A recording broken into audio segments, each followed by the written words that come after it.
बेमेतरा में राहुल गांधी ने कहा कि छत्तीसगढ़ का किसान देश का सबसे मजबूत किसान है और हमारी सरकार आने पर किसानों का कर्ज माफ करेंगे। वहीं राहुल गांधी ने पीएम मोदी और केंद्र सरकार पर निशाना साधा। उन्होंने कहा कि जब ओबीसी को हक देने की बात आती है तो कहते हैं कि ओबीसी तो है ही नहीं। हिंदुस्तान में सिर्फ एक ही जाति है, गरीब, जबकि ओबीसी है और हम पता लगाएंगे कि देश में कितने ओबीसी हैं। मैं इस मन से कहता हूं कि जितने ओबीसी हैं उतनी उनको भागीदारी भी मिलेगी।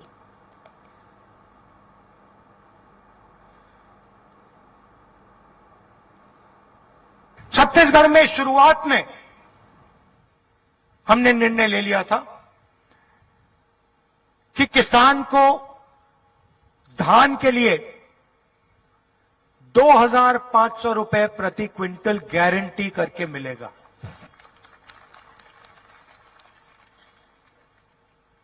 बड़े उद्योगपति कहते हैं, बड़े बड़े अफसर कहते हैं,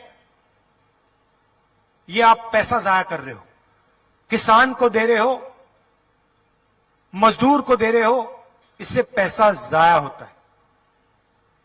उनको कोई समझ नहीं है। जब हम किसान को, मजदूर को पैसा देते हैं, छत्तीसगढ़ की अर्थव्यवस्था मजबूत होती है, छत्तीसगढ़ अपने पैरों पर खड़ा होता है। तो हमने कहा 2,500 रुपए गारंटी, और हमने ही किया। आज धान का रेट क्या है? आज 2,800। और आप लिख लीजिए, अगली बार मिलेंगे तो लिख लीजिए, धान के लिए छत्तीसगढ़ के किसान को 3,200 रुपए मिलेगा।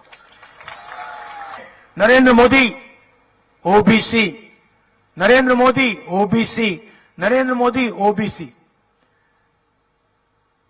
मैंने कहा जाति जनगणना होनी चाहिए। नरेंद्र मोदी जी कहते हैं, भाइयों और बहनों, देश में कोई जात नहीं है, देश में सिर्फ गरीब है।